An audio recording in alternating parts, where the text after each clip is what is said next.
ঢাকা বিশ্ববিদ্যালয় ভর্তি পরীক্ষা ২০২৫-২৬ শিক্ষাবর্ষে আবেদনের কার্যক্রম ২৯শে অক্টোবর শুরু হয়েছে, শেষ হবে ১৬ই নভেম্বর পর্যন্ত। এখন পর্যন্ত ইউনিট ভিত্তিক কতজন আবেদন করেছে এবং সর্বমোট কোন ইউনিটে কতটি আসন পড়েছে, আসন প্রতি কতজন লড়বেন সেই নিয়ে বিস্তারিত থাকছে আজকের এই প্রতিবেদনে। ঢাকা বিশ্ববিদ্যালয়ে ঢাবি ২০২৫-২৬ শিক্ষাবর্ষে আন্ডার গ্রাজুয়েট প্রোগ্রামে ভর্তি পরীক্ষা আবেদন প্রক্রিয়া শুরুর পর ১২ দিন পার হয়েছে।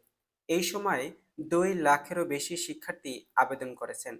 গত ২৯শে অক্টোবর বেলা ১২টায় এই প্রক্রিয়া শুরু হয়। এ পর্যন্ত আসন প্রতি আবেদন করেছে প্রায় ৩৪টি।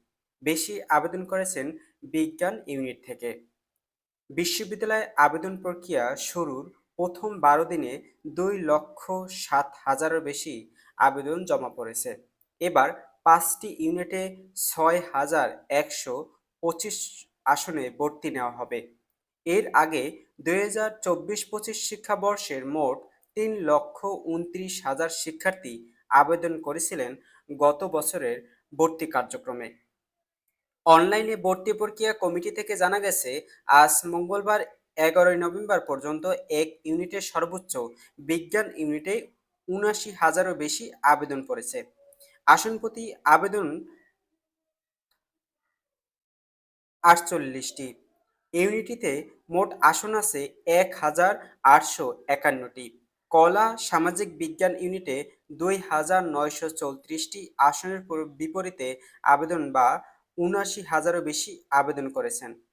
সে হিসেবে আসন প্রতি আবেদন করেছেন ২৭ জন।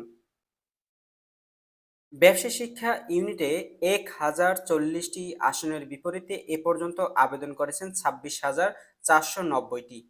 আসন প্রতি আবেদন প্রায় ২৫টি। চারুকলা ইউনিটে আসন রয়েছে ১৩০টি, যা আবেদন করেছেন ৪,০০০-এরও বেশি আবেদন জমা পড়েছে।